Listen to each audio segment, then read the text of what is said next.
Hola, buenos días a todas y a todos. Bienvenidos al ciclo de charlas del doctorado en Artes y Tecnoestéticas de la Universidad Nacional de 3 de Febrero.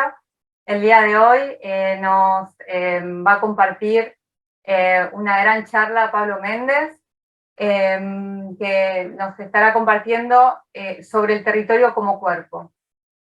Pablo Méndez es artista, curador, docente y traductor, nacido en Argentina, residente en este momento en Brasil.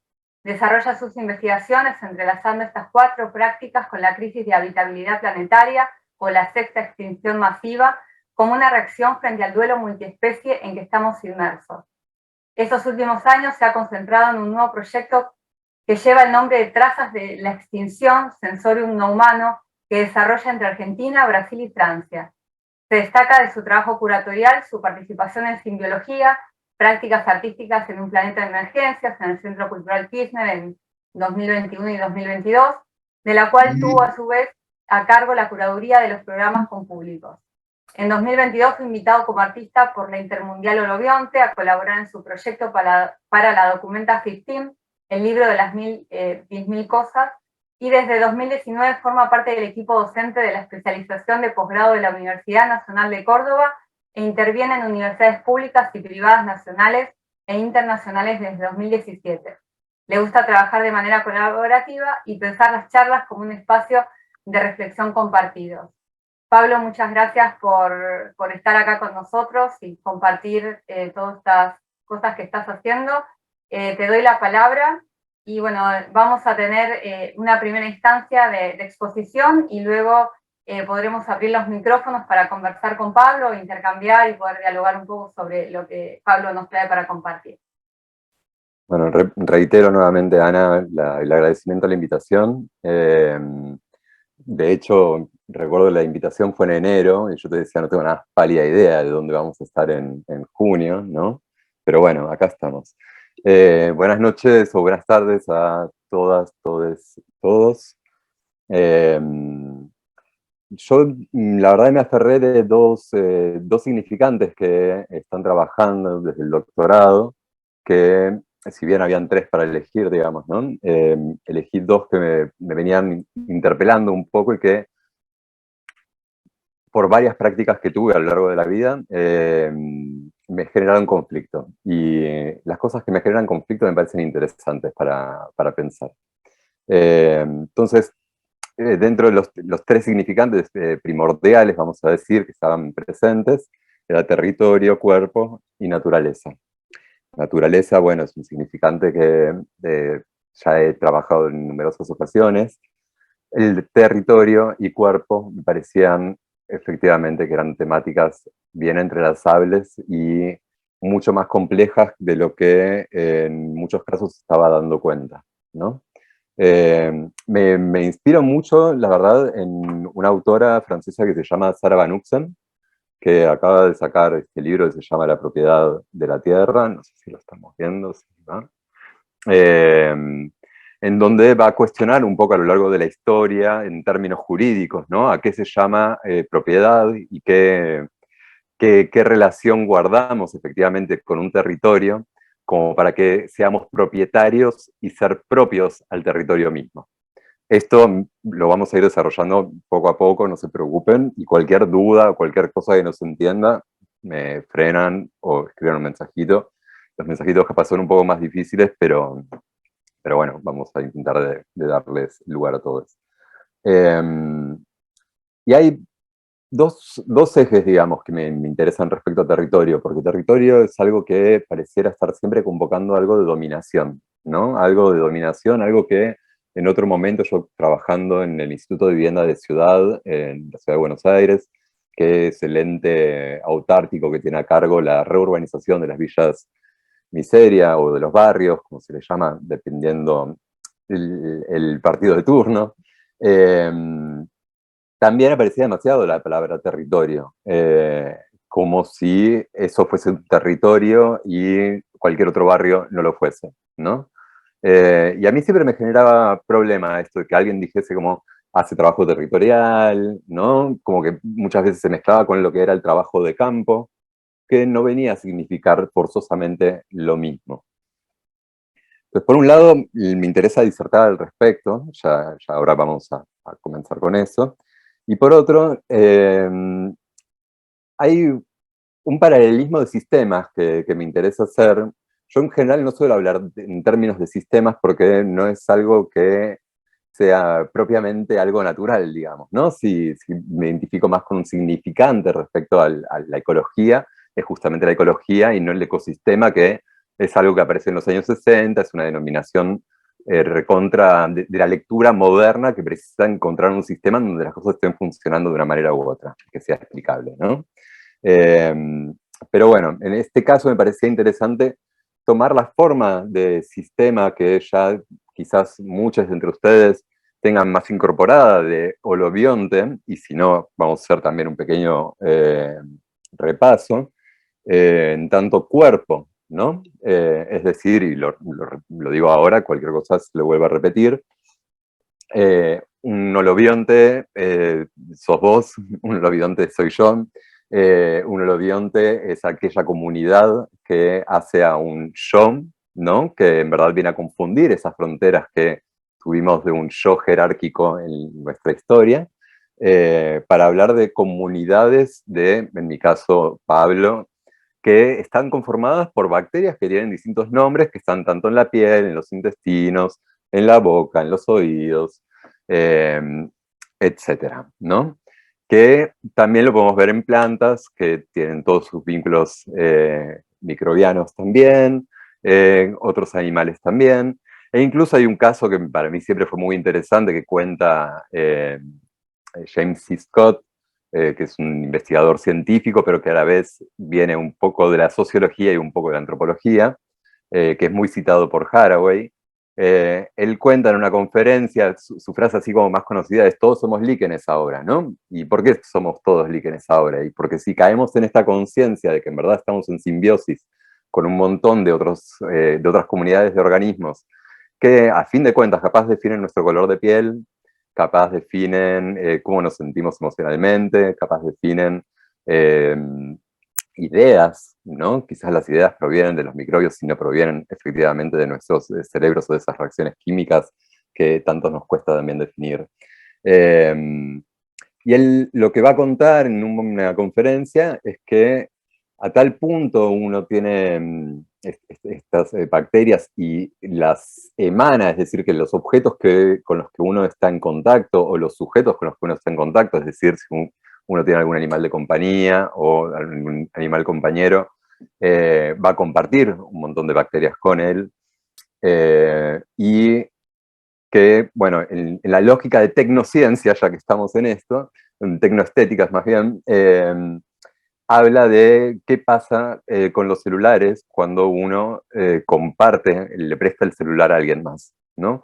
Que en verdad sea toda una batalla de colonización de ese territorio que está asignado por nuestras bacterias específicas a cada quien, toda la microbiota de cada quien comporta, y cuando se encuentran, bueno, hay una ocupación que, si uno lo pone en agar y bajo estudio, digamos, llegaría a volverse visible que hay una microbatalla dándose de qué bacterias van a ocupar qué lugar.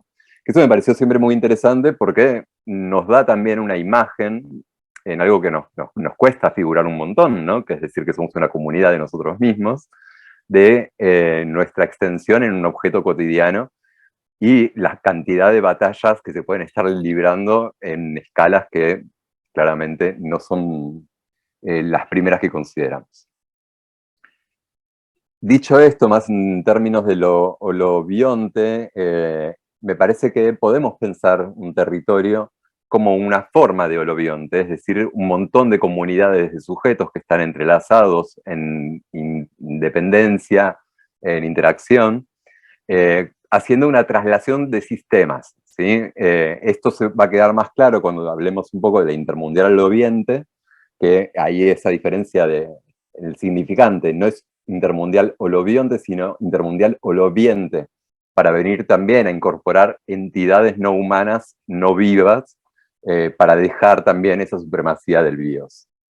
Pero bueno, para empezar un poco en la presentación, voy a compartir pantalla y discúlpenme, yo soy muy charlatán. Si en algún momento insisto, tienen alguna pregunta o algo, no duden en detenerme. Y estuve bastante somero con el diseño gráfico, porque estoy con una tendinitis que me aqueja, pero bueno, al margen de eso, las cosas están. Me parecía interesante empezar con una cita de Bruno Latour, que, bueno, nos dejó el año pasado, en donde justamente él va a problematizar esta palabra territorio, ¿no? Él dice en una entrevista de hace unos años, después cualquier cosa les puedo buscar la referencia, es, si te digo, hay que salvar la naturaleza, me responderás sin pensarlo, sí, claro, por supuesto, y pasarás a algo más importante, o a algo que te resulte más importante, ¿no? Pero si te digo, hay que defender el territorio, entonces de inmediato te movilizarás, ya estás en camino hacia un frente diciendo, pero por supuesto, es natural defenderse, incluso los animales protegen su territorio después de todo. Y ahí se formula algo interesante, porque parece natural proteger un territorio, pero no defender a la naturaleza. ¿Por qué se da esta diferencia de sensibilidad? Pregunta él, ¿no?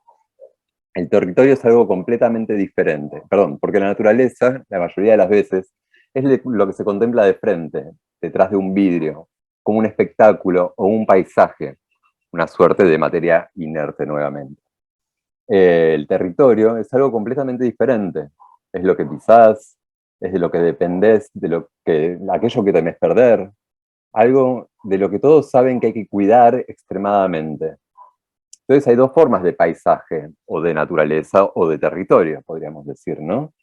Eh, aquel que miramos de frente, de manera distante, y aquel en el que estamos inmersos y que nos sostiene. Y de ahí la siguiente pregunta. ¿Sabes realmente de qué se compone ese paisaje o territorio del cual debes cuidar? ¿Hasta dónde se extiende? ¿Cuáles son sus límites? ¿Quiénes son aquellos que lo ocupan y le dan vida? Y aquí la primera sorpresa. Te encuentras en problemas para describir de manera precisa el territorio que debes defender. ¿Qué hacer? Bueno, uno se puede equipar para rastrear, captar, capturar, recorrer, colectar. Lo que no conoce es sus límites exactos. Y de ahí la segunda sorpresa. La naturaleza que estaba frente suyo, ¿no? Pasa a estar ahora bajo tus pies y es lo que te sostiene. Esta diferencia, esta cita me parece muy interesante porque viene a problematizar justamente tres palabras que para el arte vienen a ser bastante significativas, especialmente hoy en día, en donde también la palabra territorio aparece de otras maneras. Y vale la pena recordar que es Bruno Latour quien escribe el libro Nunca fuimos modernos, y que pasamos por un proceso de reorganización nacional, de hecho se llamó en Argentina, en donde intentamos creer esa ficción de la modernidad, ¿no? Eh, a raíz de eso, me parecía interesante pensar un poco en la raíz etimológica de territorio, que tiene su origen en el latín, proviene del término territorium, que por un lado designa la idea de propiedad, que ahí nos volvemos a mezclar con Sara Van Uxen, ¿no? Y a su vez deriva del verbo terrire, que significa atemorizar o asustar también. Eso es interesante porque no es lo mismo vincularse a un lugar si uno piensa que es un lugar del cual teme o en el cual tiene que atemorizar a otras presencias, ¿no? Ya va a demarcar una lógica de propiedad completamente distinta porque va a dar algo de el, siempre tomo una frase de un artista que me parece muy, muy bella, solamente queremos una casa que nos proteja del universo, ¿no? A fin de cuentas lo que se está buscando es eso, y en ese territorio de alguna manera, cómo lo vamos a investir va a cambiar la manera en la que nos relacionemos, ¿no? Y algo que me parece interesante y complejo a la vez es cómo se da para nosotros este vínculo con el territorio y con este concepto que propone Sara Van Uxem de ser propietarios y ser propios a. Entonces, por eso traía a colación la cuestión de cómo se dio el periodo de reorganización nacional en la década de 1880 en Argentina, en donde claramente un significante que viene a aparecer muy rápidamente va a ser la conquista del desierto, el genocidio indígena y el pensar una tierra que era para todo aquel que quisiese habitarla, pero no necesariamente aquellos que eran propios del lugar, y capaz más pensando en aquellos a quienes se les iba a dar una propiedad que aquellos que pertenecían, ¿no? Y me parece que justamente viene a poner en jaque un poco los esquemas de lo que la modernidad vino a dejar en nuestro país, al punto tal que se llegan a decir esas guarrabasadas de descendemos de barcos, ¿no? Aniquilando en verdad todo vínculo con un territorio, porque aún quien desciende de un barco no desciende exactamente de un barco, desciende de otra tierra y llega a esta tierra a través de un barco, pero no pasa por ahí. Y de hecho es interesante porque en la raíz etimológica de tierra, que yo no recuerdo si lo puse acá o no, está también esta definición de todo aquello que no sea agua en algún punto. O sea, todo lo que se diferencie de algún cuerpo de agua. Y eso también me parece bonito del lenguaje español, que uno diga cuerpos de agua, que no digamos cuerpos de tierra, ¿no? Y sin embargo podríamos designar montañas, sierras, nada, y demás. Entonces quería traer a colación algunas imágenes que calculo para la gran mayoría serán más que conocidas, que son aquellas tomadas por Antonio Pozzo durante la campaña del desierto, de la campaña de conquista del desierto, o la campaña de la creación, ¿no? Mismo nominativa de lo que es el desierto. Porque desierto viene de desertar, y en verdad, ya desde la imagen, porque Pozzo viene a seguir justamente a Roca en toda su campaña, que azarosamente, como diría Verónica Tell, no se encuentra más que con algunos indios mansos o con un territorio despoblado, ¿no? Que es el sentido de desierto. Pero también es el sentido de abandono, ¿no? Perdón que los cuadritos me están tapando ahí. Entonces, si bien se lo usaba en algún momento para hablar de una zona despoblada y deshabitada, la zona que abandonaron aquellos que debían defenderla, si estamos pensando nuevamente en esta idea de atemorizar al otro, o aquellos que se atemorizaron. ¿Qué es lo que pasó efectivamente en la Patagonia al margen del genocidio? Va, al margen. Entonces, en ese sentido me parecía interesante, bueno, ver la cantidad de presencias de pueblos indígenas que habían, saber también y señalar especialmente que el registro que hace Pozzo es de lo que llamamos el principio de la Patagonia, ¿no? La Patagonia Norte, eh, y que las imágenes siguen siendo más que nada emuladoras de ese desierto que no era tal, porque aún así, digo, habían otros habitantes no humanos que tampoco fueron considerados, ¿no? Entonces, es la constitución de un desierto en varios sentidos. Por un lado, desde lo denominativo, por otro lado, desde el decir, estas personas que estaban acá no eran propietarias, por lo tanto no son propias en algún punto. El que no hayan tampoco presencia en las imágenes es dejar ese blanco, ese lugar abandonado de aquellos que en verdad eran patagones. Y las imágenes que, bueno, en este caso de Inacayal, que también se vuelven más icónicas, especialmente por la captura y la dominación, ¿no? Frente a eso, con la artista Romina Horaci, en algún momento, en 2019, en una convocatoria Bienal Sur, dicho sea de paso, habíamos fabulado de qué manera el desierto se podía volver un agente para invertir la conquista del desierto como frase, y que el desierto viniese a conquistar algún lugar en Capital Federal, esencialmente en el barrio de La Boca, en donde se estaba especulando inmobiliariamente un montón, esencialmente con la figura del arte. Habíamos planificado un terreno baldío que justamente como estábamos trabajando en colaboración con el Instituto de Vivienda de la ciudad, varios terrenos baldíos estaban señalados como propiedad del Estado, ¿no? Y permanecían baldíos, no se podía hacer nada allí hasta que pasasen sucesiones y sucesiones y recién se pudiese empezar a trabajar y demás. Eran terrenos que estaban vacantes y que al mismo tiempo el gran leitmotiv de la ciudad es gente sin casas y casas sin gente, ¿no? Cosa que se exponenció bastante en la pandemia.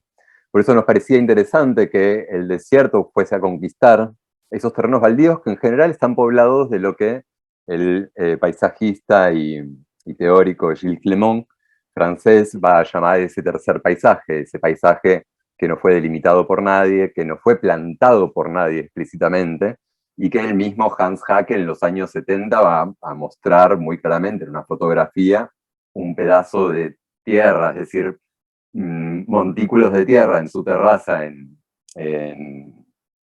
Nueva York, en donde empiezan a crecer granos de plantas que obviamente él no trajo, que lo pudieron haber traído pajaritos o la diseminación natural. Este cambio de significante obviamente era una alegoría sobre todo semiótica, y la idea era traer no solo la plantación, sino generar falsos restos arqueológicos, ¿no? Que pudiesen denotar otro tipo de poblaciones, no solo humanas, sino también no humanas, de aquellas criaturas gigantes, ¿no? Míticas que vivían en esas tierras patagónicas.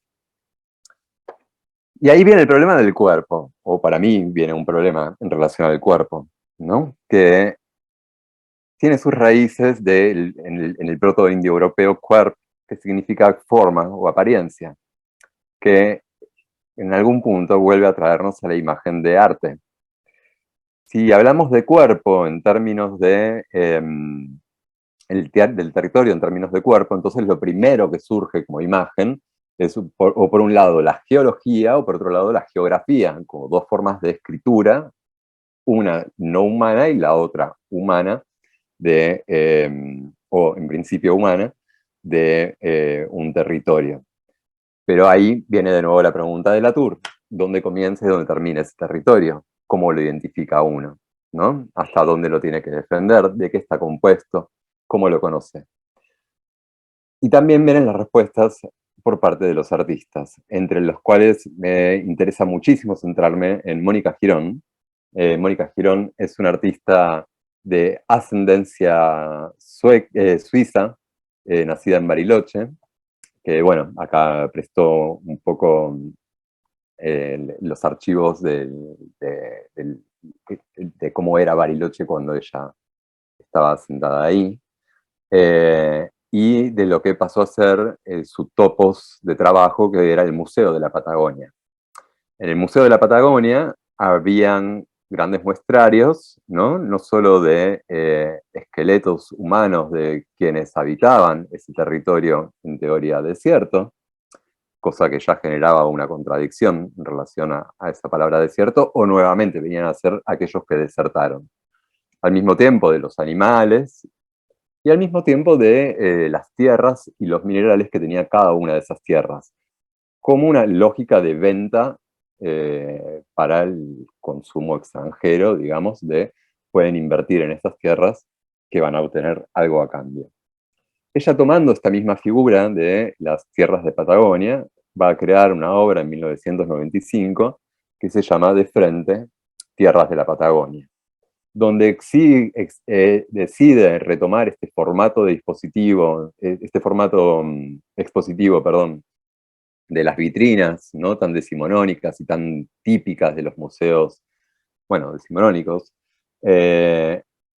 para figurar estas manos de tierra que van a recorrer una latitud yendo desde el Océano Pacífico hasta el Océano Atlántico, ¿no? Vemos que cada una de las manos es una suerte de guante, así lo nombra ella varias veces. Están presentados así. A ella le interesa que uno tenga esta mirada de las manos, digamos, como si fuese una invitación a que uno pueda meter sus propias manos ahí, o a compararlas, o a sentirse en parentesco de alguna forma con ellas. Y al mismo tiempo, exhibidas quedan en el sentido opuesto, siendo una mano dada por la tierra o una mano conformada por la tierra, aglutinada de todos estos elementos de alrededor que configuraban esa tierra específica, ¿no? Que ahí entramos en una problemática que también he abordado en otras situaciones, porque me parece muy sustancial esta filósofa. Eh, Perdón, me, me perdí en el orden. Eh, no puedo no mencionar también el trabajo de Res, el fotógrafo argentino, cordobés, de hecho, que hizo también en la década del 90. No logré rastrear la fecha exacta, pero si mal no recuerdo, de cerca del fines de los 90, que se llama Necá, no entregar Carué al Winca, no entregar la tierra de Carué al Winca, es el hombre blanco, en donde él señala especialmente, y concluye la serie en verdad, con exposición en el Centro Cultural Recoleta, cuando incluye también la imagen de la Remington, que es vendida por los ingleses y por los estadounidenses a Argentina, para efectuar justamente una conquista del desierto, generando ese desierto con un armamento bien distinto al de los pueblos originarios. Y bueno, desde ya señalar que esto sigue sucediendo hoy en día, ¿no? No solo en el sur y con los mapuches, hay un montón de otras poblaciones que siguen luchando por tierras de las cuales son propios, de las cuales también tienen un vínculo que les es propio, ¿no? Del que saben escuchar, qué es lo que tienen las aves para contarles respecto a la lluvia, las que tienen para leer, qué es lo que la tierra les puede decir respecto a hace cuánto pasó tal o cual animal, que saben leer la madurez de los frutos, que, bueno, en su gran mayoría están desertificándose por soja, como ya es bien sabido, de los modelos extractivistas actuales. Ahora sí, a la autora que quería evocar era María Puig de la Vela Casa, quien es una autora española que está radicada en Inglaterra desde hace bastante tiempo.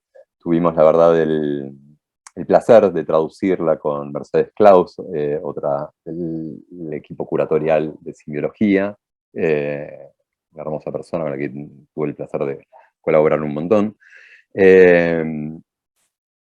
María Puig sacó un solo libro que se llama Matters That Care, o sea, materias que importan, pero también asuntos que importan, que es ante todo sobre un materialismo feminista, ¿no? Posthumano, en algún punto. Y estos últimos años estuvo trabajando en una serie de conferencias o de diálogos escritos, ensayos, que tienen que ver con el vínculo afectivo o animante que puede llegar a tener el humano con la Tierra, pero estamos hablando de la Tierra literalmente ya, ¿no? Y cuánta biodiversidad puede haber en los primeros 2 metros de tierra cuando uno está promulgando una lucha por una biodiversidad de ejemplares mucho mayores en términos de tamaño, ¿no? En una escala quizás más extendida de territorio, y ni siquiera estamos valorando la biodiversidad que existe o que existe en menor cantidad, dependiendo cada suelo, ¿no? En la tierra en la que uno ya está. Me parece que no es por nada que introduce este texto con esta frase de Vandana Shiva, que dice: es nuestro trabajo con el suelo vivo, con él, lo que proporciona alternativas sustentables a la triple crisis del clima, la energía y los alimentos. Sin suelo fértil, ¿qué es vida? Y ahí se da algo muy interesante respecto a cómo se dan una graduación, una nivelación entre lo que se llama necromasa, ¿no? Y biomasa dentro del sistema terrestre, y a cómo también las degradaciones del suelo van produciendo distintos tipos de suelo según cuál fuese la roca madre. Y en ese caso me parecía muy interesante y muy simbólico traer una obra que ha estado presente en la Documenta 15, la Documenta 15, bueno, para quien no sabe qué es una documenta ya de por sí, es una exposición que se lleva adelante en Kassel. La ciudad de Kassel estaría como en el punto medio de Alemania en la época en la que estaba dividida entre el nacionalsocialismo, perdón, entre la Unión Soviética y la República Democrática. y se lo buscó en algún punto a la ciudad de Kassel como un lugar para volver a decir, después de la Segunda Guerra Mundial, el centro del arte sigue estando en algún punto en Europa, y no solo en Europa, sino en el país que hizo el Entertalte Kunst, o sea, las artes degeneradas, y que proscribió a un montón de artistas que habían copado la escena norteamericana, esencialmente desplazando el centro del arte por primera vez en la historia de lo que desde Europa se llamó arte a Estados Unidos y un poco Japón. Esta edición de la Documenta, la 15ª edición, que se hacen cada 5 años y invitan a un comité curatorial o a un director curatorial que va a invitar a distintos curadores que formarán parte de su establishment o de su propuesta. Esta vuelta fue un colectivo que invitaron, y a un colectivo de artistas indoneses que se llaman Ruang Grupa.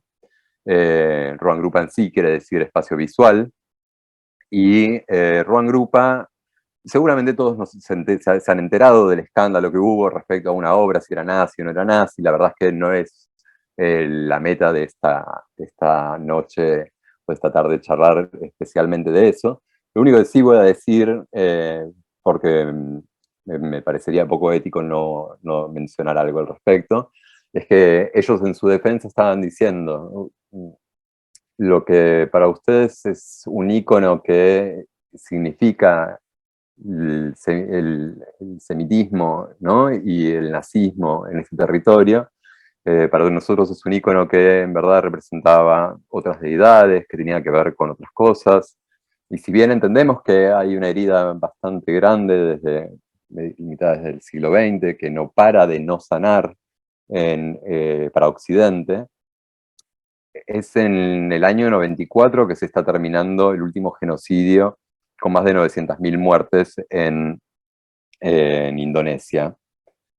Que ahí lo que hace pensar, y que es una pregunta que ya estuvo presente en la Documenta 13, y que estuvo presente desde cómo se estaba conceptualizando la precariedad, y cómo la curadora de la Documenta 13 decidió conceptualizar la precariedad, que tenía que ver con cómo lo piensa Judith Butler, que es la precariedad de esos cuerpos para duelar, ¿no? Entonces, ¿por qué de golpe esos genocidios más recientes iban a tener mayor valor o peso, o menor valor o peso en una escena alemana? ¿Y por qué otros íconos que seguían molestando, por más que esos mismos íconos hubiesen coactuado y participado de esos genocidios, eh, generaban tanto problema como para decir, si esto es anticolonialismo, el anticolonialismo es antisemita, por lo tanto no se puede permitir en Europa? Dicho esto, que es lo que decía, no puedo no emitir opinión, eh, lo que hizo Ruang Grupa fue invitar a un montón de colectivos del sur global, que cada cual a su manera trabajaba a pesar de la precariedad económica, y de maneras muy distintas. Por ejemplo, Yatiwangi Art Factory, que es este colectivo que traje acá a colación en medio del texto de María Pic de la Bella Casa, es un colectivo que se dedica sobre todo a hacer residencias en Yogyakarta, que es la segunda ciudad después de Yakarta, digamos, de importancia en el estado de Bajasa, que tiene más que nada una incidencia en el área rural, y en donde se da por tradición histórica conciertos de instrumentos de barro, que ellos comenzaron, de hecho, la apertura de la Documenta 15 con un concierto de Texas, en donde invitaban a todo aquel que quisiese tocar esa tierra, ¿no? Hacerla sonar con algo tan sencillo, con esta imagen, ¿no? También de que las tejas surgen porque se las hacían en la forma de los muslos, ¿no? Que las tejas tienen esa forma porque se las hacían en los muslos de las piernas, el barro que se iba tomando esa forma, y a partir de eso lo iban reproduciendo.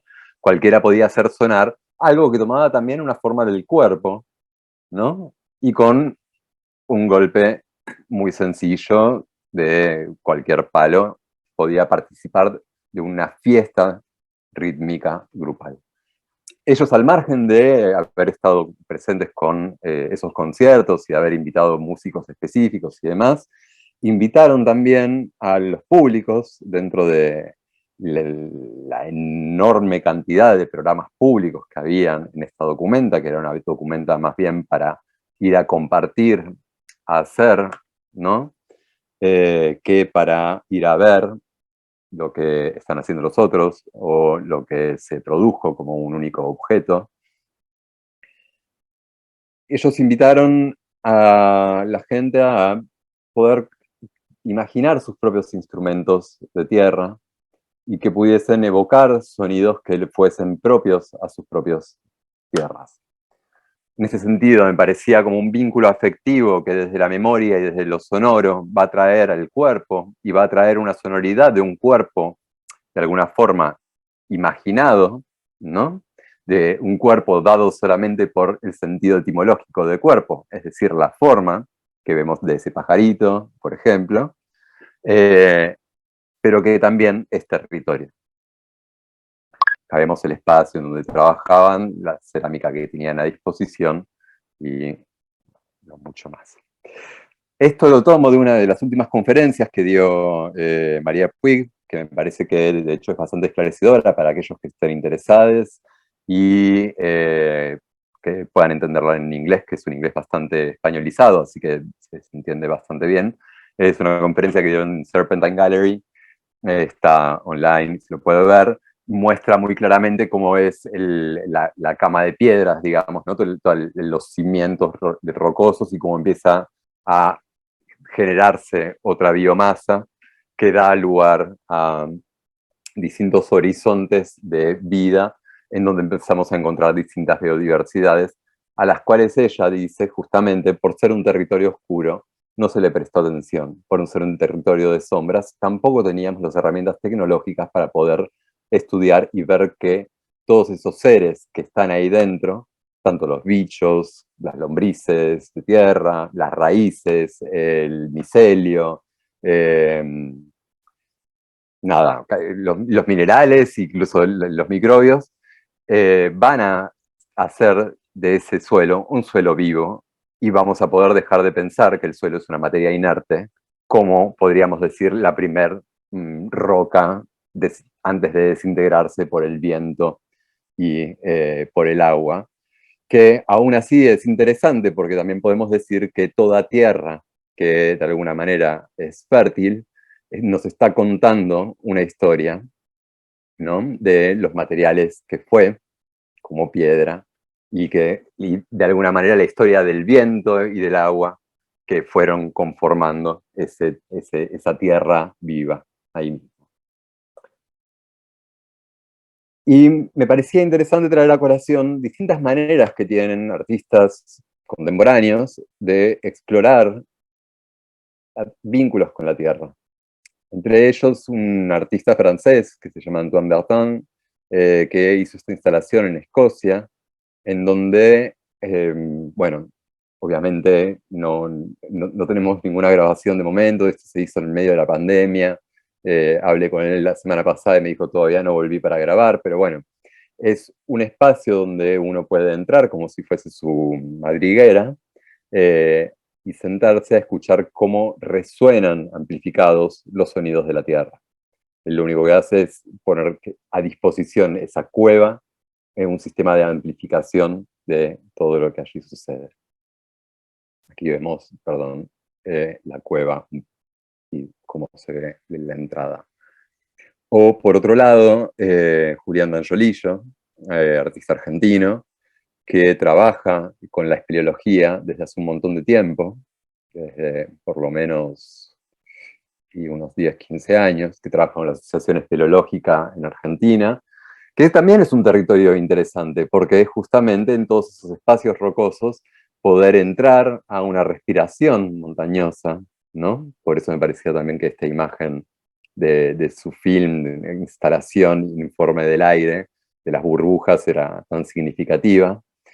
Acá vemos un poco más cómo estaba planteada la instalación, que era en varios canales, generando una situación de cuevas y de incomodidad de esos cuerpos en esas cuevas, porque claramente no es un lugar que esté hecho para que nosotros estemos ahí, y sin embargo sabemos que muchos de nuestros antepasados han tenido abrigo o han encontrado abrigo en lugares similares, ¿no?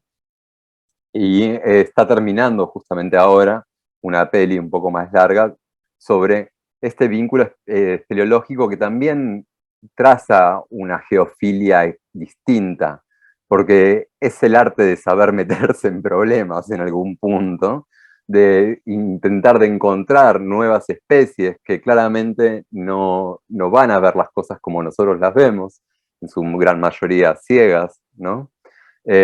Y para un artista que viene del cine, que se vaya metido en un lugar tan oscuro, me parece como sumamente interesante lo que viene a traer de riqueza y de cariño de esta gente, que no hacen las explotaciones de las piedras, sino que buscan cuál es el camino natural y cómo podrían llegar a entrar, y se cuidan recíprocamente y cuidan que esos accesos no sean conocidos por todos o por todes, porque bueno, hay muchísimos casos también de accidentes y de niños que quedaron bajo el pozo que conocemos por demás.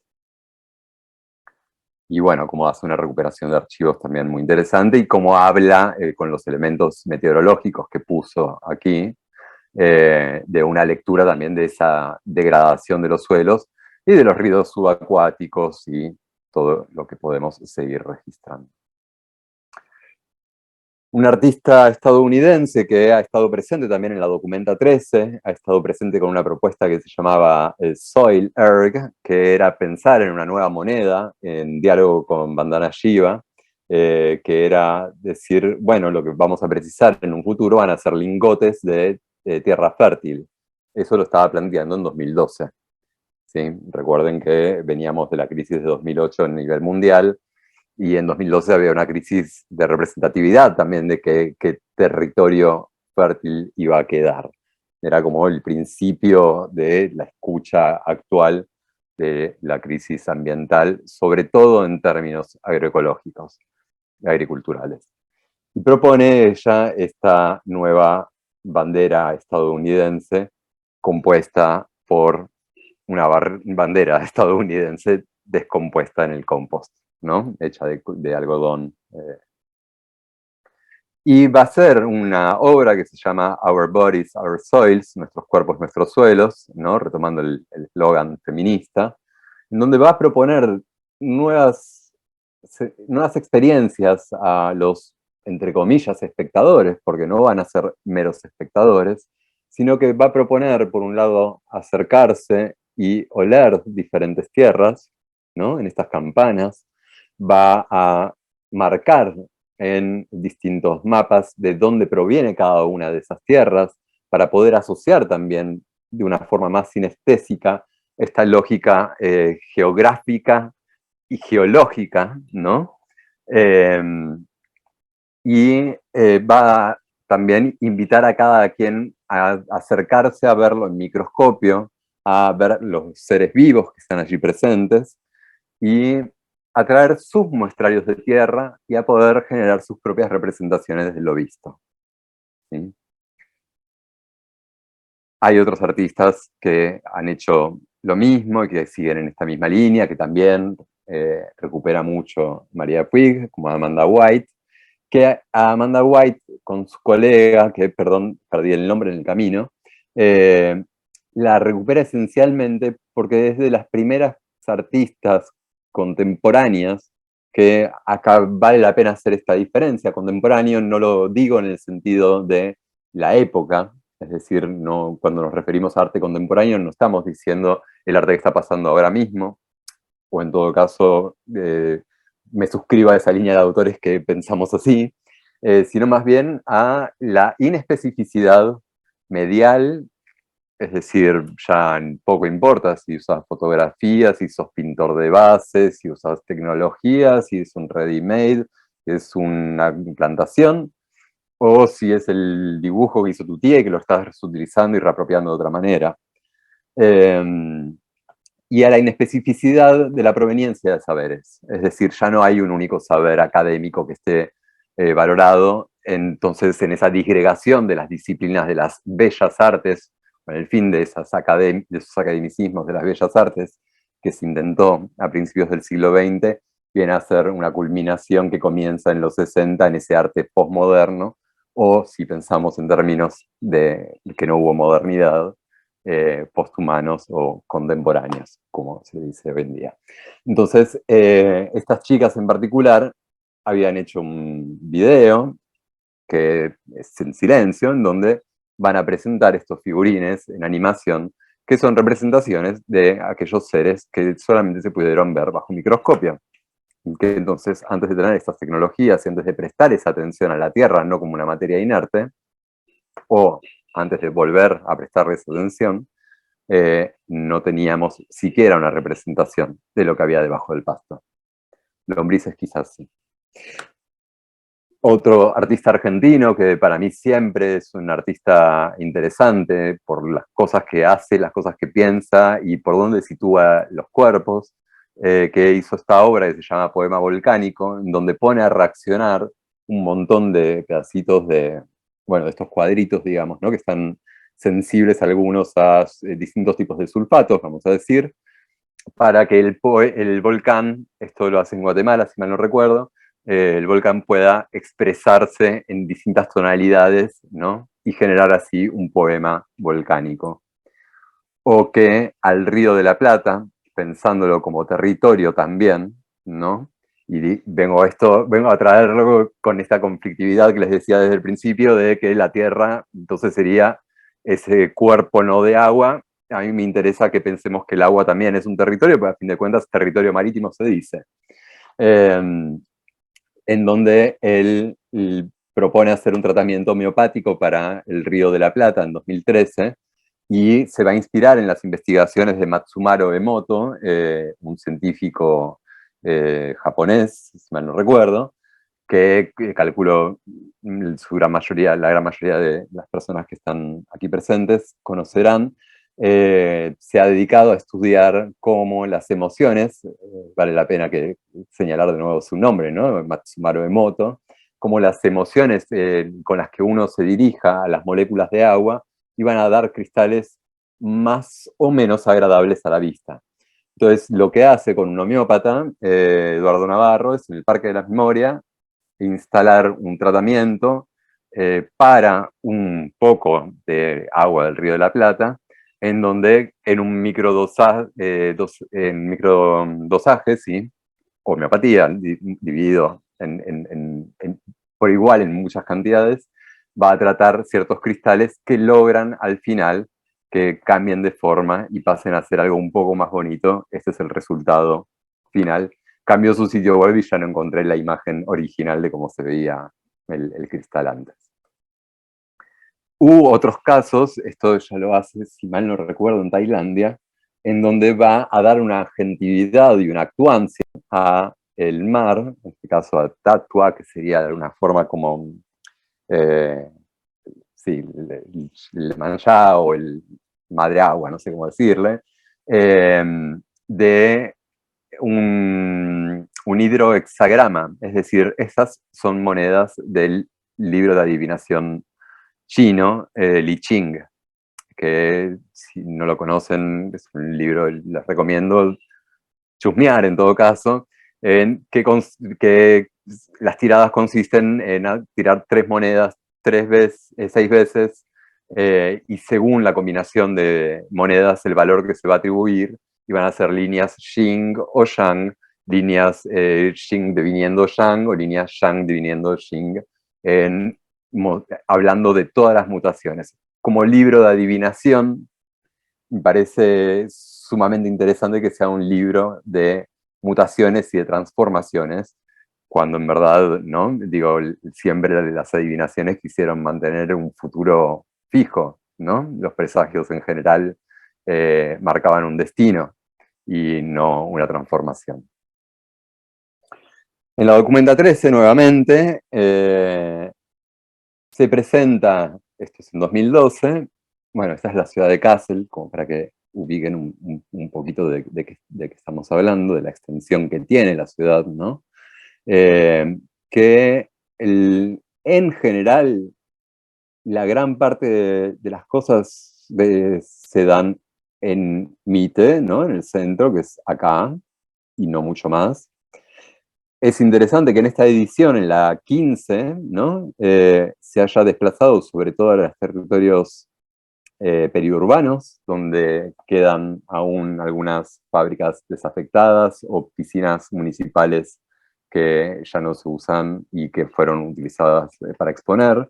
Es interesante porque los artistas habían tenido la posibilidad de elegir los lugares, dado que no hubo una sinergia entre los curadores y el colectivo que estaba a cargo de la curaduría.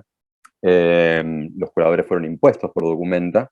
Entonces, resulta interesante que viniendo todos del sur global hayan elegido lugares periféricos. Eso por un lado. Y por el otro, en la 13, uno de los lugares más ocupados y que históricamente había sido ocupado solamente su frente, había sido el parque que se llama Karlsaue Park, que es este gran parque que vemos acá, que ya ahora nos vamos a meter un poco más de fondo en su historia, que es bien interesante, sobre todo para nosotros les porteñes. Pierre Huyghe, que es un artista francés que en ese momento, en el 2012, en la Documenta 13, estaba presente como curador y como artista, decide tomar el segundo compostero de este parque, ¿no? Que se ubica más o menos por acá. No sé si ven el mouse, no me acuerdo si se ve o no el mouse cuando uno comparte pantalla en Zoom. Sí, se ve. Perfecto, se ubica ahí medio entre los árboles. Y en verdad, como compostero, es un rejunte de materia, de recorte, del refinamiento de este parque barroco alemán inglés, y donde él decide hacer esta organización, ¿no? Territorial, invitando a dos perros en particular, uno de ellos hoy, bueno, yace ahí, es su cadáver, en este mismo territorio, y poniendo como única figura, una figura que parece, ¿no?, clásica de las imágenes coloniales, ¿no?, de una mujer casi que diría de las escaleras de Marsella o de cualquier monumento en Francia o en el British Museum, que es en sí misma también un ser protolobiéntico porque tiene un panal de abejas en su cabeza, que la mujer, y esto en términos de lo que implicó a lo largo de la historia de la humanidad, o más bien de la tan mal dicha historia del hombre, justamente, implicó siempre también un vínculo con la naturaleza, con aquello que es desconocido, con aquello que no se termina de entender, con aquello que es caprichoso, con aquello que viene a representar todo lo que tememos como hombres, ¿no? Que en algún punto ahí se concluye la pregunta de Freud, de él, que quieren las mujeres, y nosotros con un colega psicoanalista, uno de los psicoanalistas me parece más interesantes activos hoy en Buenos Aires, Sarantalga, estamos pensando qué pasa con otras heridas narcisistas, como ya no somos no solo dueños, ni dueños de nuestra propia casa, literal, nuestra casa donde vivimos, sino de nuestro propio oikos, nuestro ecosistema, ¿no? Y nuestra ecología, y qué pasa con ese duelo imposible de nuestra propia extinción, que casi nadie está hablando y que participa muchísimo de la angustia de los jóvenes hoy en día, que por ahora se la denomina como angustia ambiental, sin darle muchísima más cabida de significación a lo que eso puede querer decir o implicar en tanto emociones nuevas que se estén sintiendo, ¿no? Y a ese respecto es interesante que el colectivo de Bruno Latour, el que fundó durante el 2020, donde se pregunta, bueno, ¿dónde aterrizar? Es el nombre del colectivo. Llegan en 2021 a formular una primer palabra para denominar estas nuevas emociones, que es aquella de solastalgia, es decir, aquel lugar al que cuando volvemos ya nos resulta tan distinto que no lo podemos reconocer, ¿no? Un lugar que nos era propio o del que éramos propios, que cuando volvemos lo vemos tan transformado que ya nos resulta ajeno, ¿no? Que en algún punto no está muy lejos de Heinrich o de, bueno, el libro de Mark Fisher que habla de lo extraño y lo espeluznante. No me acuerdo cómo es la traducción en español, pero vale la pena que se lo destaque. Pero perdón, vuelvo entonces a este territorio de la compostera, la segunda compostera, del Karlsaue Park, en donde decide hacer este agenciamiento del territorio, Piauig, e incluir esta escultura a la que se volvía, como visitantes, bastante difícil acercarse y bastante difícil de transitar el territorio, porque también dejó un montón de lugar donde el agua aflora, ya vamos a hablar por qué, y ubicó un montón de otros elementos que son propios de, no sé, las baldosas del parque, ¿no? O materiales de construcción, así como especies que no están presentes en el parque, pero que él decidió cultivar ahí, que algunas son letales para el humano, otras son justamente de sanación, que estaban actuando también para con todo el espectador.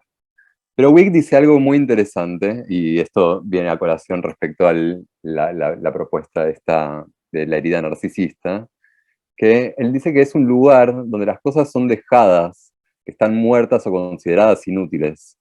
Porque, y él de hecho toma mucho el nombre de compost, cuando en verdad esta obra se llama Sin plantar, Untilled, el compost se vuelve así un lugar donde las cosas son dejadas sin cultura, donde se vuelven indiferentes a nosotros, metabolizando, permitiendo la emergencia de nuevas formas, podríamos decir nuevos cuerpos, ¿no?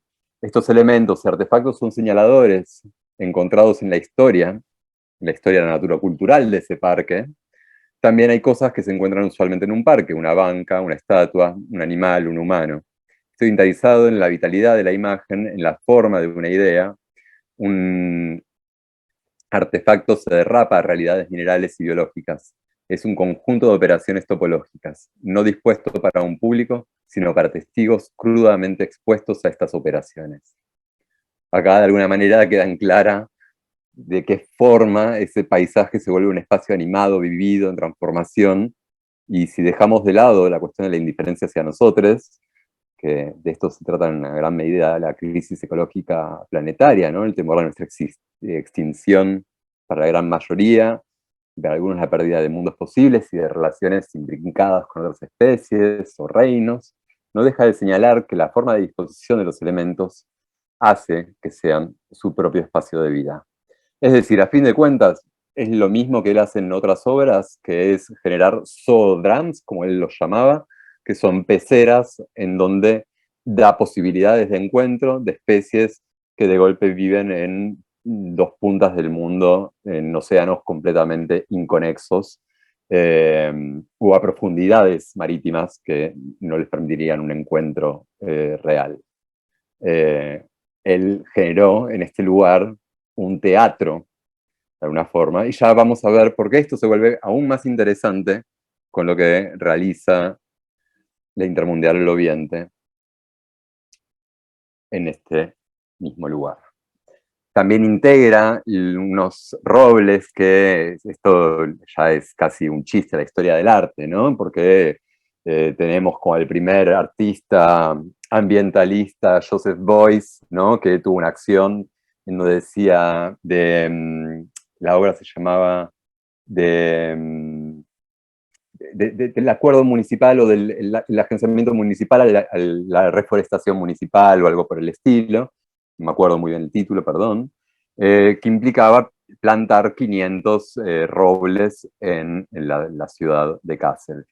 Y él incluye algunos que justamente los desentierra, los mata en algún punto para que pasen a ser albergue y vida para otros actantes no humanos que van a participar más de la necromasa que de la biomasa.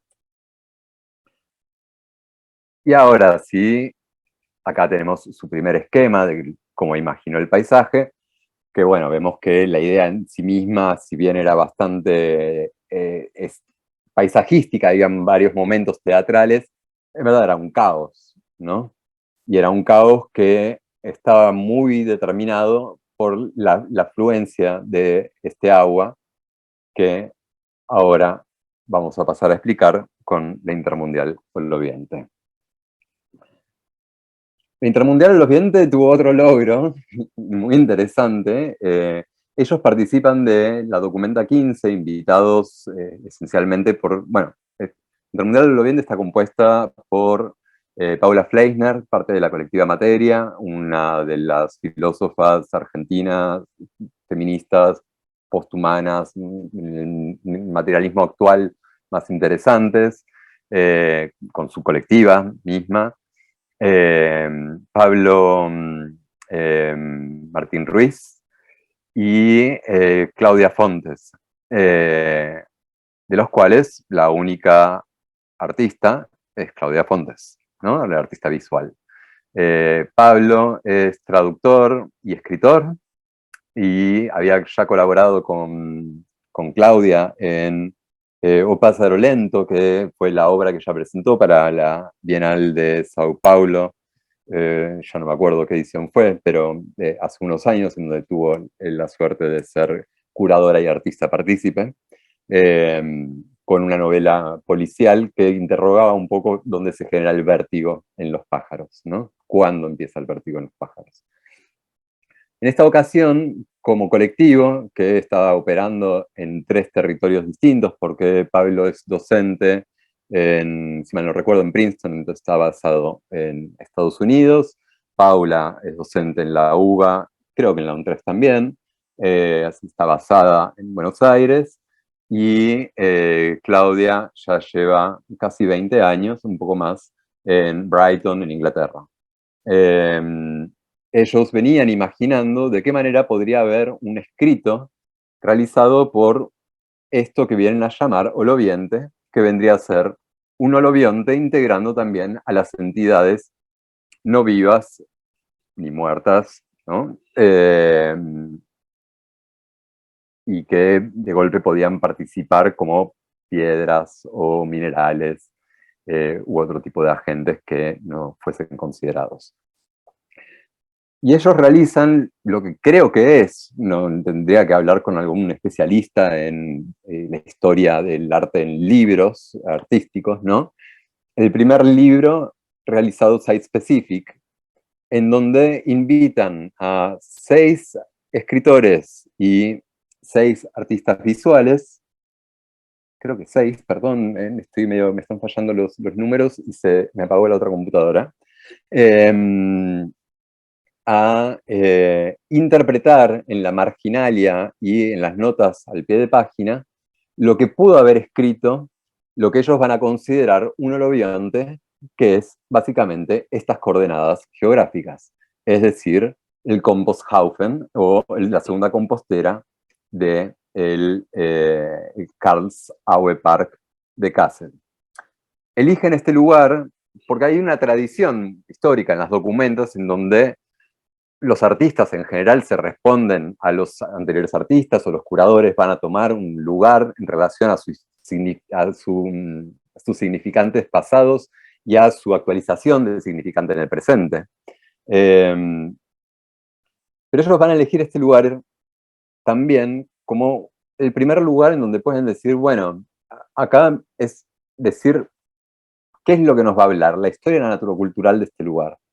¿Y cómo vamos a hacer esta interpretación? Desde una traducción diplomática que vamos a invitar a estos corresponsales o simpoetas, como ellos los van a llamar, a dar imagen y palabra a este texto invisible que tiene algunas indicaciones que parten un poco de la historia naturocultural de este parque y otro poco de la historia naturocultural de Buenos Aires, puesto que la gran mayoría de los participantes eran también porteños.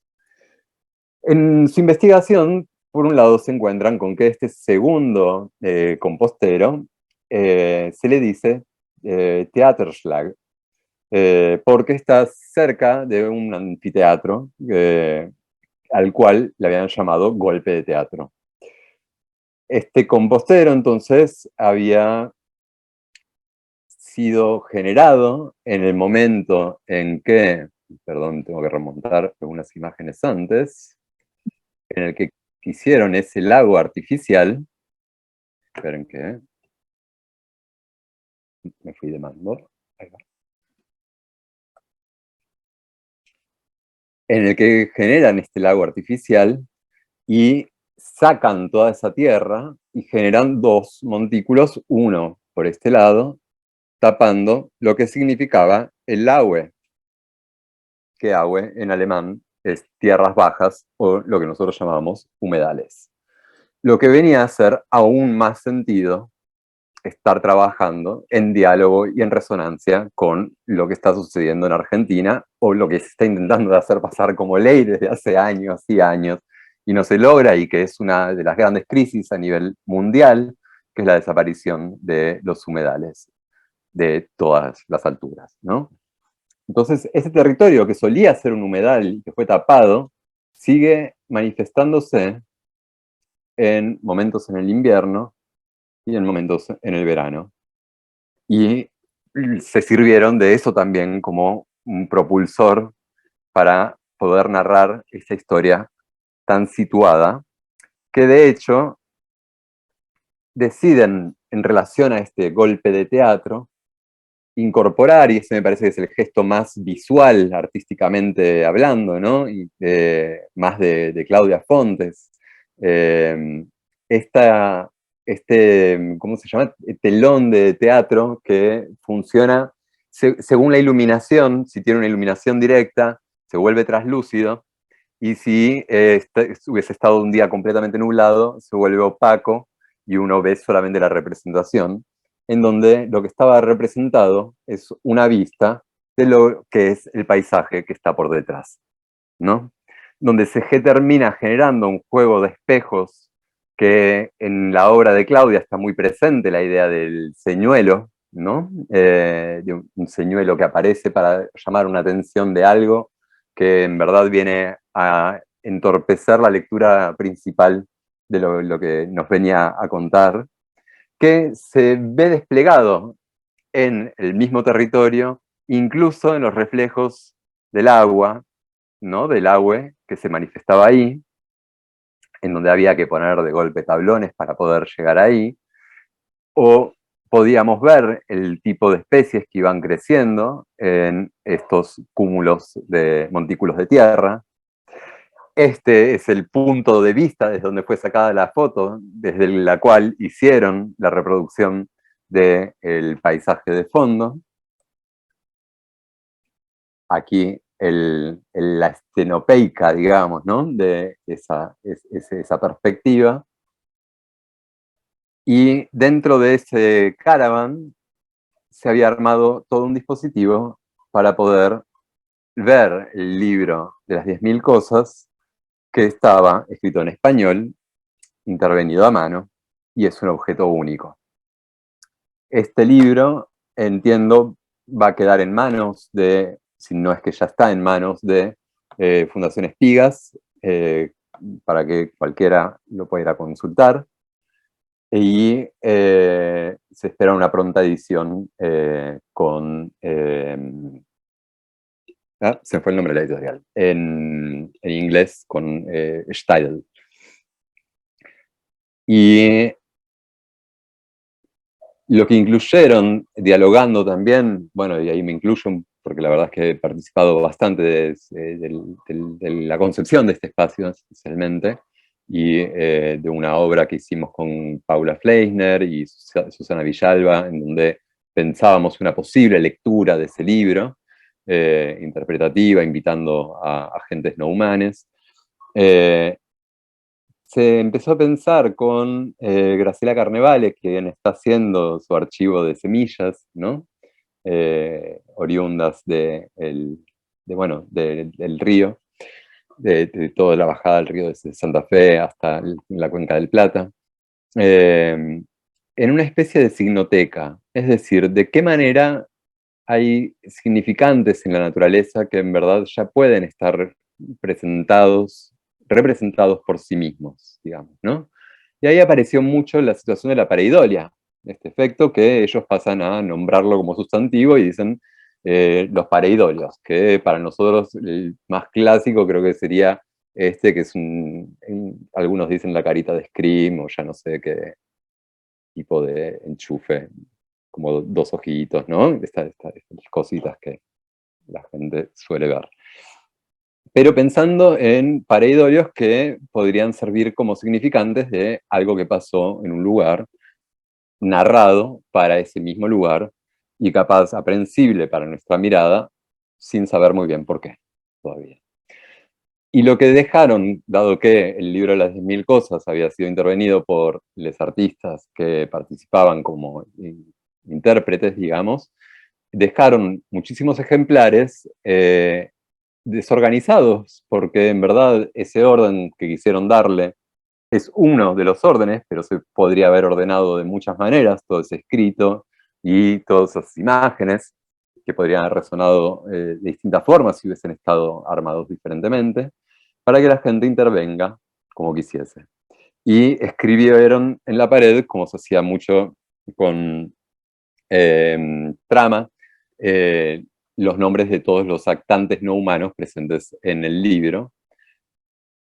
Hay algunas imágenes del libro, digamos, y esta figura que es el holoviente mismo que surge de las imágenes que pusieron los artistas visuales dentro del libro. Dentro de las inscripciones con las que nos encontramos, y tuve la suerte de estar ahí cuando apareció esa inscripción, dentro de lo que era la invitación al público para intervenir, fue aquella de "We need a bigger we", ¿no? De necesitamos un nosotros más grande o más amplio, más representativo, que venía a dialogar bastante con lo que estaba pasando en relación a catalogar de antisemitas a artistas que venían de Indonesia con otros códigos culturales, a artistas que tampoco se les daba un visado distinto como para poder trabajar en condiciones normales, sino que tenían que ir alternándose 3 meses para poder estar ahí.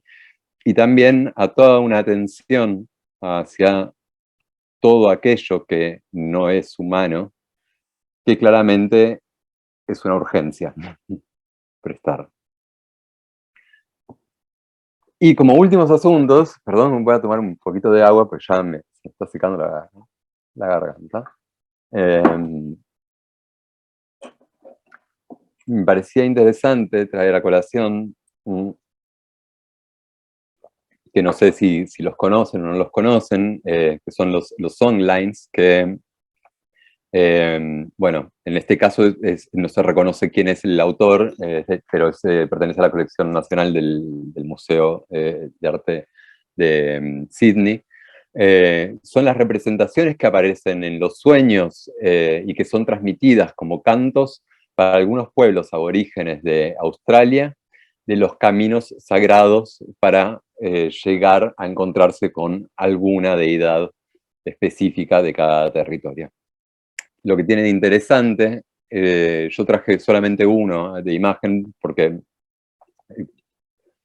después es buscar la historia de cada cual, se abre a muchísimas cosmopolíticas que ya me parecía demasiado extensivo para tomar acá, pero que sí me parece que aporta una dimensión muy importante y que ya lo vimos recién en el caso de la Intermundial del Oriente, que es qué historias hacen también a esos territorios y cómo esas historias hacen a los cuerpos o a la forma que se le da a esos territorios o a las figuraciones mismas.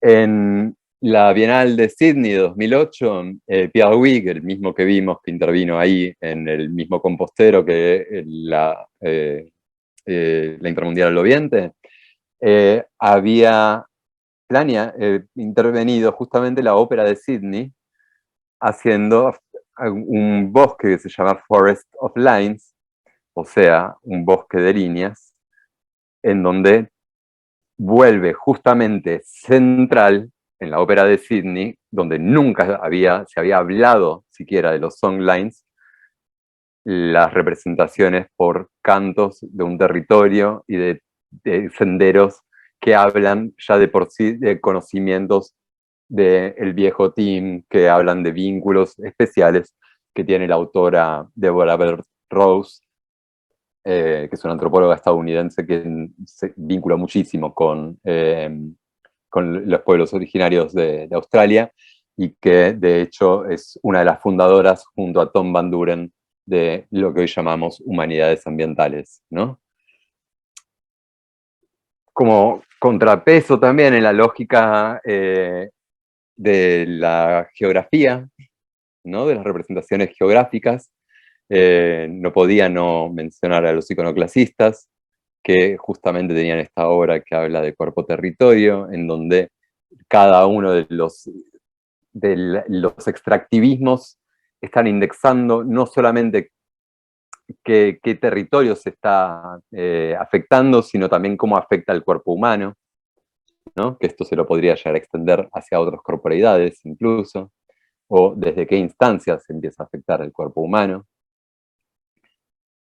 que para mí resuena muchísimo con una frase de Vincent Desprez. Ella dice: todo ser es cartógrafo de un territorio, y si empezásemos a entrecruzar con estas nuevas narrativas o escuchas todas las cartografías que se realizan de un lugar, quizás el territorio se volvería mucho más rico. Y en eso me interesa traer a colación una práctica que no se consideran artistas, ellas en particular, pero que me parece un colectivo artístico de hecho, que es la colectiva observadora de aves feministas, que lo que empiezan a remarcar es que, sobre todo, no hay fotógrafas de aves que estén representadas en las revistas de ornitología, ni tampoco hay aves hembras en general representadas, y lo que hacen es desde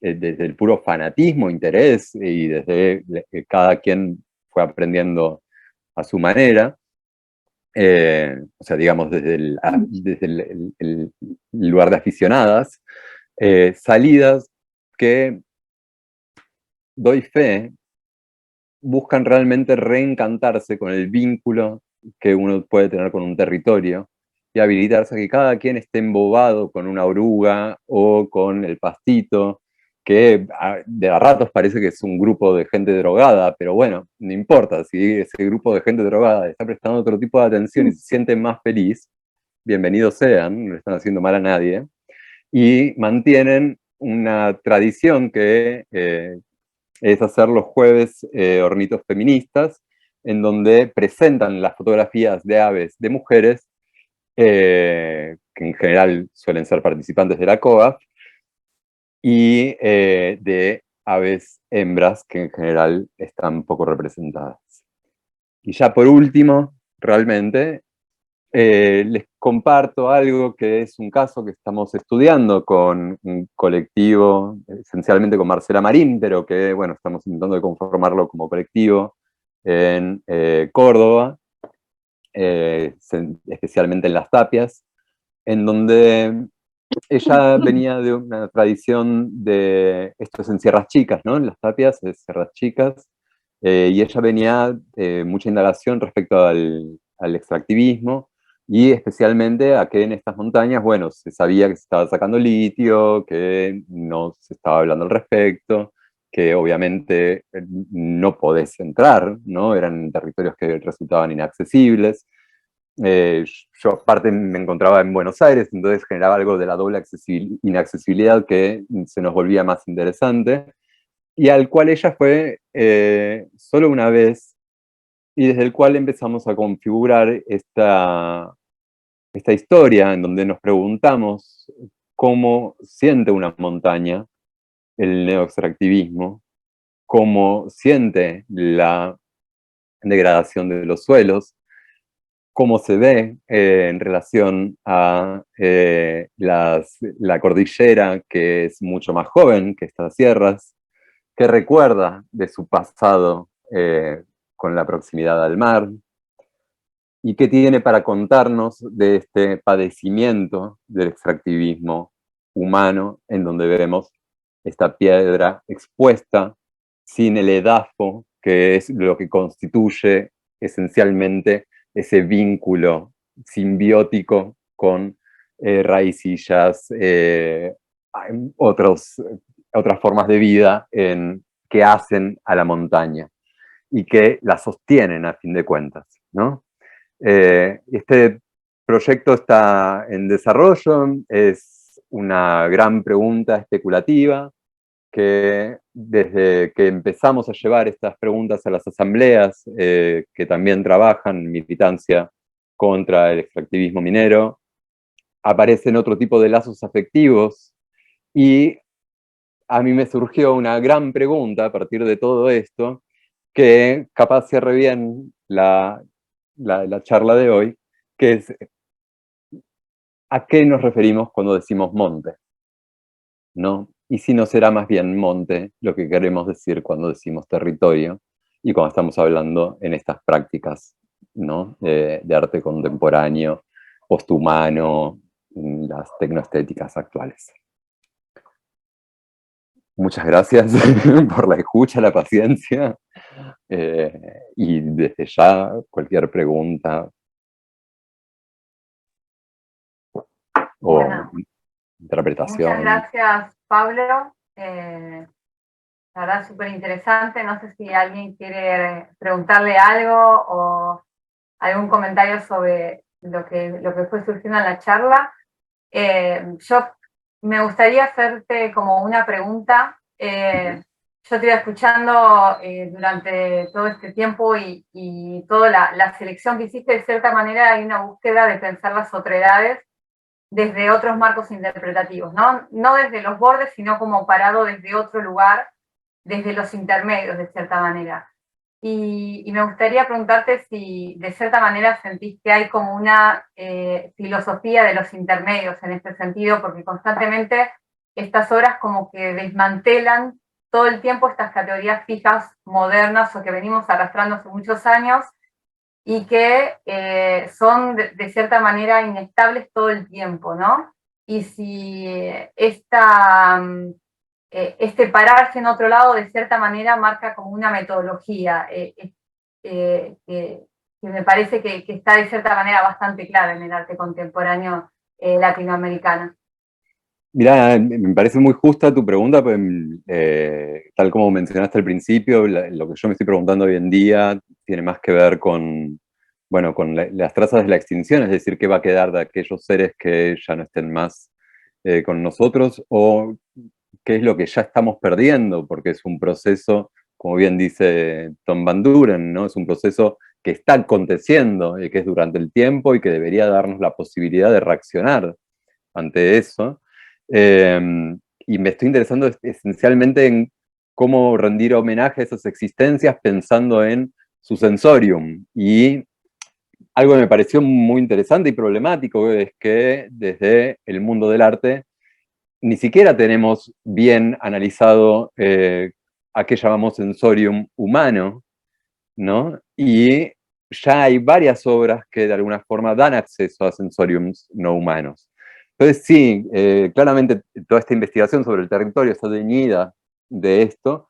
No sé si me interesa pensar en algo de la filosofía del intermedio, creo que más bien pensaría la filosofía de los permeables, ¿no? Y que en ese sentido se da un cruce entre la física cuántica, entre la química, entre la microbiología también, ¿no? Y empezar a vislumbrar que en efecto, ¿qué hace a la materia, ¿no? Y qué hace a esta división con otredades. Y por eso traje a colación al principio el ejemplo de Scott Gilbert respecto al teléfono, porque es algo que me parecía que iba a decir como, bueno, hasta cuando le paso el teléfono a un amigo, en verdad, estoy generando una guerra en algo más banal y cotidiano, ¿no?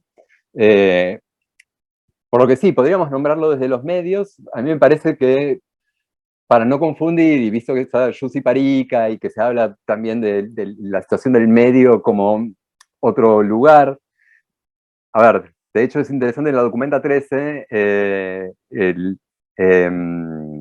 Lawrence Weiner está invitado y la intervención que hizo fue 3 frases que se repetían, que era the middle of, the middle of, the middle of.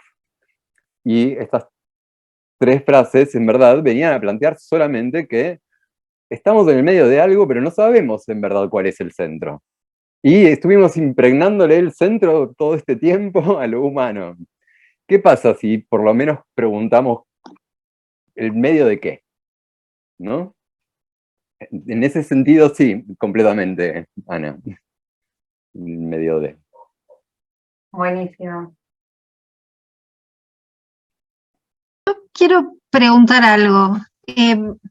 No va a ser muy académico como pregunte, pero me pareció, bueno, súper interesante, me encantó. Pero mi pregunta es, por ejemplo, en esta documenta Kassel, que nunca fui, no sé si iré en algún momento, ¿quiénes van? Te lo pregunto desde el punto de vista digamos, no más o menos los que estamos preocupados por este tema o que queremos, digamos, más o menos estamos buscando un camino dentro de las artes o en algunas disciplinas, pero siempre relacionados con este tema. Te lo pregunto si a veces me parece que cuando uno se mueve en determinados ambientes termina siendo como una cosa medio endogámica. Entonces, me gustaría saber quiénes van, o sea, si la gente, no sé, lo puedo decir tipo la gente común, por decir, no sé cómo, los que no están dentro de esto, que no se están planteando de esto, porque lo que me parece más interesante de todas estas intervenciones justamente es que se amplíe el pensamiento, que se socialice el pensamiento y las intenciones que tiene cada artista digamos, en plantear lo que está planteando. ¿Se entiende lo que estoy preguntando? Sí, sí, sí, absolutamente. Y de hecho, no solo es una pregunta completamente legítima que cobra un sentido especialmente particular en esta última edición de la documenta, porque convengamos que la invitación que hizo Ruan Grupa a los colectivos de artistas fue a traducir las propias prácticas que tenían en su territorio a la ciudad de Kassel. Es decir, fue una exposición que por primera vez, desde 1955 más o menos, estuvo realmente pensada para los habitantes de la ciudad. Y de hecho, si vos no estabas los 100 días que duraba la exposición, te perdías de la mayor parte de las actividades y podías ver parcialidades que, sin embargo, tenían interlocutores que siguen siendo los interlocutores de lujo y que siguen siendo los interlocutores que tienen el capital y que mueven el capital del mundo. Porque a fin de cuentas lo que hacemos es arte, ¿no? No somos ni neurocirujanos, ni estamos trabajando exclusivamente reforestando, ni estamos protegiendo directamente especies. De hecho, esta conversación contamina, ¿no? O sea, digo, estamos todo el tiempo reproduciendo formas de contaminar que nuestra propia existencia claramente es lo peor que le pasó al planeta Tierra y es lo peor que nos pasó a nosotros, ¿no? Y en este sentido, digo, es tristísimo que seamos tan poco conscientes de eso. Y eso lo dice Donna Haraway incluso en un texto que nosotros editamos desde Simiología y que fue de mi especial tenor escorpiano y mi interés de que existiese en español, que invitamos a Ellen Torres a traducirlo, que ella empieza a hablar de esta doble muerte, ¿no? De la muerte de aquellos seres que no solo no son considerados, sino que encima sus muertes no son visibilizadas, ¿no? Y hasta qué punto podemos hablar de los nacidos y los desaparecidos. Y cómo ese significante de los desaparecidos para nosotros, en tanto que argentinos o latinoamericanos o del sur global, diría más bien, viene también a cobrar otro tipo de relieve. En esta documenta, tanto como en la anterior, hubo... No, en la anterior no, perdón, en la anterior fue la 14. Bueno, en la anterior hubo un cuestionamiento bien interesante respecto a cómo puede el norte hacerse preguntas anticoloniales, ¿no? Porque ya de por sí lo que se demostró en la documenta 14 es lo que llamamos Grecia, y Grecia como cuna de la civilización occidental, es una invención alemana. Y la deuda que tiene Grecia, en relación a la Unión Europea, en su gran mayoría, es con los alemanes, económica. Entonces, ¿cómo podía el arte volverse una herramienta para dar trabajo a artistas griegos, para llevar ese capital a Grecia, para, ¿no?, poder ampliar ese horizonte en una doble actividad, porque también tenía que desarrollarse en Kassel. Y que por eso fue, de hecho, las raras veces que duró 140 días, si mal no recuerdo. Pero tanto en la 13 como en la 15, hubieron dos preguntas motivadas por razones distintas, ¿no? Una motivada porque la curadora, primero, la segunda curadora mujer, pero que aparte es la primera que no es del todo tan occidental, porque es hija de rumanos, con búlgaros, con italianos, y que vivió medio en todas partes, habiendo estado mucho tiempo en Sydney, que va a usar a muchos referentes que no son de la escena clásica del arte contemporáneo para el 2012, es decir, no va a buscar a los referentes de las galerías, sino que va a buscar a los referentes de los grupos militantes, en algún punto, ¿no? Que fue cómo planteamos una nueva agenda rural, cómo planteamos una nueva redistribución, una verdadera distribución de la tierra entre todos los humanos que existimos y para volverla vivible. Y en ese sentido es muy interesante, en relación a la propiedad de la tierra, lo que cuenta Van Uxem, esta filósofa que les comentaba al principio, esta jurista más bien, que viene del derecho, es hasta qué punto dimos un entendimiento del usufructuo, de la palabra usufructuar, ¿no? De tener un fruto del cual sacar un beneficio, y de cómo ese fruto, que hablaba tanto de los comunes y de los bienes comunes, entre comillas, se privatiza, se lo explota, y ahora encima se le da una responsabilidad ambiental, ¿no? De que estas plantas tienen que aparte servir para captar tal cantidad de carbono emitido, y entonces tienen que... Entonces, son situaciones en las que, bueno, en la documenta 15, el G7 se iba a desarrollar en Frankfurt, se desarrolló en Frankfurt, y en ese mismo momento arman unas asambleas de reunión, una asamblea y esto cabe destacarlo, el Fridericianum es el primer museo de Europa que está en la ciudad de Kassel, y es el primer parlamento europeo al mismo tiempo. Hacen una reunión entre Yati Wang y Art Factory, todos aquellos que estaban más vinculados a estos significantes de incluir otras edades no humanas, que en verdad tienen más que nada que ver con las cosmovisiones del sur también, hay que decirlo, las que menos infectadas o infectadas de otra forma estuvieron del modernismo, e invitaron al G7 a que se acercase a tener una conversación con el sur, pensando justamente como el loco, es la primera vez que invitan a gente del sur global, que todos los artistas son del sur global, salvo los tres naipes que estaban, bueno, no importa, de algunos artistas europeos que estaban invitados igual. Como que bueno, era una ocasión para tener una discusión que desde el principio de la documenta vimos que no podía tener lugar, porque la obra que censuraron de Taring Padi, de hecho, la primera propuesta de Rohan Grupa y de Taring Padi fue la dejamos tapada de negro, con un velo negro, y que se llame ahora la conversación que no pudo tener lugar. No acepta eso el Estado alemán, que acababa de tratar a dos curadores indoneses que tuvieron que radicarse en Alemania y conseguirse otro trabajo para no tener que estar viajando 64 veces porque tenían 3 meses de visa por año, contratados por el Estado alemán, a ese nivel de ridiculez.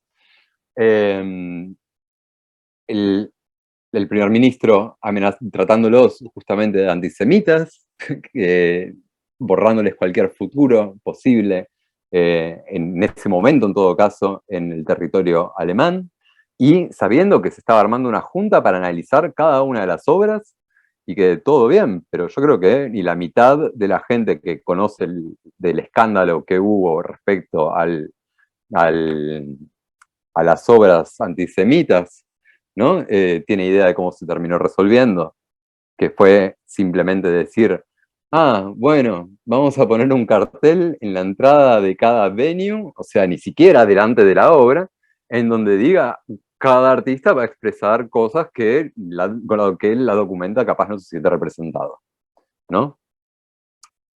Y esa fue un poco la propuesta que se hizo desde el día 1 y no los quisieron escuchar, ¿no? Y al mismo tiempo se estaba financiando una exposición por el Estado alemán, demostrando cómo habían vínculos entre el nazismo y el primer curador de la documenta, que se me fue el nombre ahora, Arnold Bode, que había invitado a participar incluso artistas que habían, vamos a decir, estado más por el Estado nazi que contra. Entonces, es un punto donde, bueno, es la escena del arte internacional, en la que justamente se escucha y se va a ver todo lo que se va a programar en el resto de los epicentros artísticos del norte global, incluyamos ahora también un poco Australia y el sudeste asiático, para las exposiciones de acá hasta la próxima documenta. Es decir, yo me encontré con Claudia Fontes en la documenta 15 y dijimos, seguramente van a terminar invitando solamente a los que sean individuos que están presentes. 2 semanas después, la programación del Pompidou, Humana, que es una artista palestina, pero que es una sola persona, invitada a participar en una exhibición. Otra que estaba radicada en Francia, invitada a participar en una exposición. Entonces, como uno ve muy literalmente cómo se marcan esas agendas, ¿no? En la cultura. Entonces, que a fin de cuentas tengan alcance y visibilidad. Primero, que esta exposición, al final, las personas que más lo estaban defendiendo eran los habitantes de Kassel, que estaban muy agradecidos con todo lo que les enseñaron en algún punto, ¿no? Y Roland Grupa siempre estuvo con una postura que Dan Perhovsky lo dijo muy claramente, ¿no? Dice como, bueno, vos llegás a la documenta y te dicen que eres un café, y vos decís, sí, dale, y te dan una cafetera y el café, y te dicen, allá hay agua caliente, ¿no? Otra forma de hacer. No era una situación de lujo para nadie. Y sin embargo, para todos era una ocasión de lujo de poder dirigirse hacia otros interlocutores, porque sabés que por ahí pasan las cabezas del arte de todos los museos, galerías y demás. Entonces, es un poco elegir el interlocutor en un término estratégico, ¿no? Para poder enunciar esas cosas. Esa sería mi respuesta, capaz, Laura.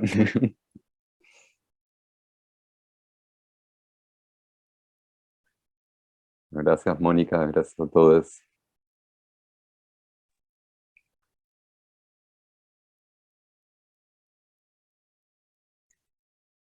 No sé si queda alguna pregunta, alguna inquietud. No, quería... perdón, no, perdón que pregunte de nuevo. Lo último que mostraste con esto de Córdoba, que, digamos, ¿qué es lo que quieren hacer con eso? Aparte de que están haciendo como un relevamiento de esa explotación que se está haciendo en el lugar.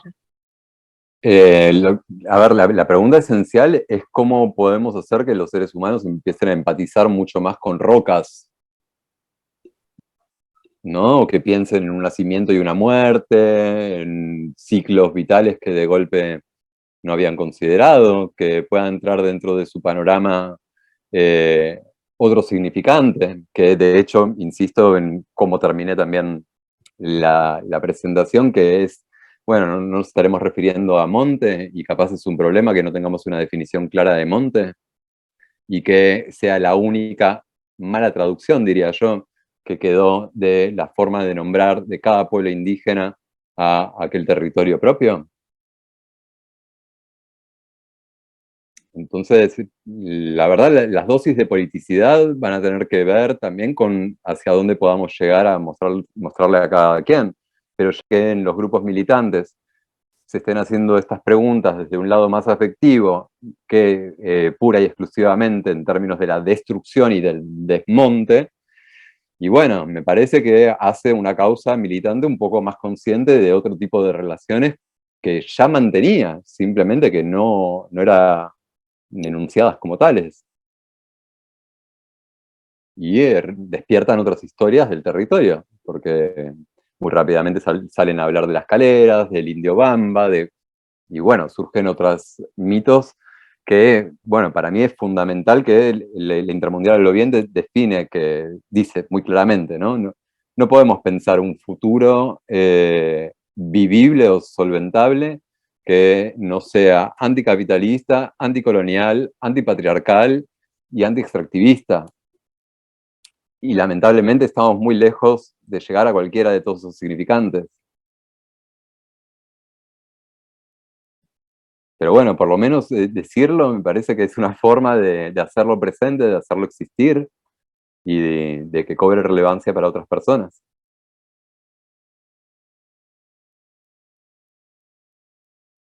Yo no tengo mucha fe en la humanidad, lo he dicho ya muy claramente, pero bueno, sé que hay quienes sí.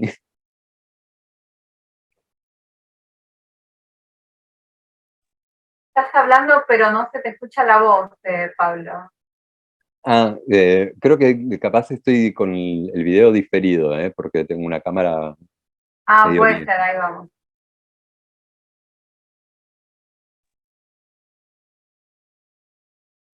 ¿Algún otro comentario? ¿Pregunta para Pablo?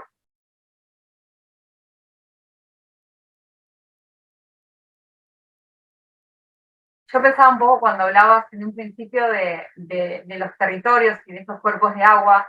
Ahora en Chile surgió el término, en la zona de Chiloé, particularmente el término de maritorio, para referirse particularmente a estos territorios acuáticos, ¿no? Y me parece que es muy interesante porque precisamente es como que se lo empieza a considerar sus particularidades y los vivientes que habitan estos espacios, ¿no? Porque siempre es como el territorio es tierra. Y bueno, ¿y qué pasa con todo eso? Porque son ecosistemas tan válidos y tan ricos y tan explotados y tan destruidos como todo el territorio terrestre, ¿no? Entonces me parece que también es una manera de la nominación como de sacarlos de ese como punto ciego que tiene el planeta, que si no es el suelo rígido, no es lugar de conflicto de cierta manera, ¿no? Entonces me parece que desde ese lugar el concepto es hermoso, es muy poético, pero también arrastra como todas estas problemáticas acuáticas, que bueno, Lisa, no me acuerdo el apellido, Blackmore, también trabaja mucho sobre eso, pero me parece que el término maritorio es bellísimo en ese sentido. Hermoso, la verdad hermoso, no lo sabía, me parece muy lindo. ¿Cómo es que dijiste que le dicen? Maritorio. Maritorio. Sí. Ajá. Sé que también acuñaron esto de funga, ¿no? Para hablar de flora, fauna y funga, que también me parece muy bonito. La verdad que sí. Tenemos nuevas palabras que inventar. La verdad es que estamos con un lenguaje que no nos es suficiente para enunciar las nuevas relaciones que queremos mantener también con los lugares, ¿no?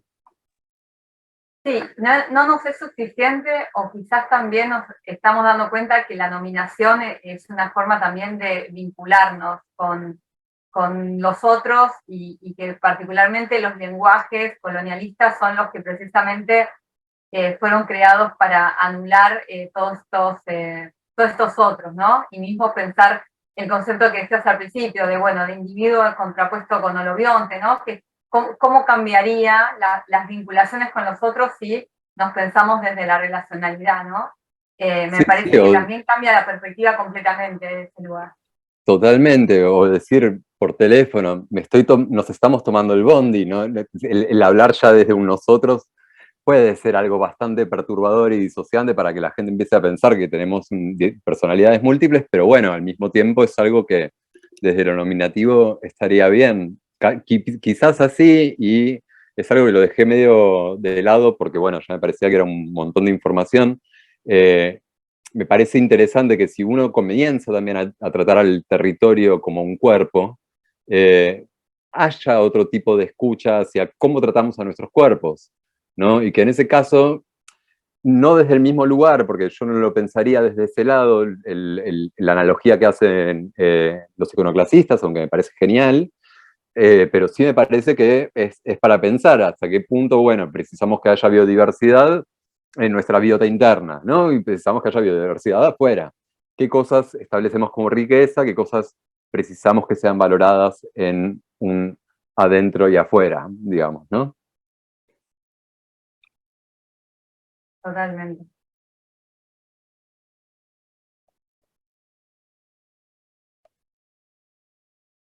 ¿Alguien más tiene algún comentario?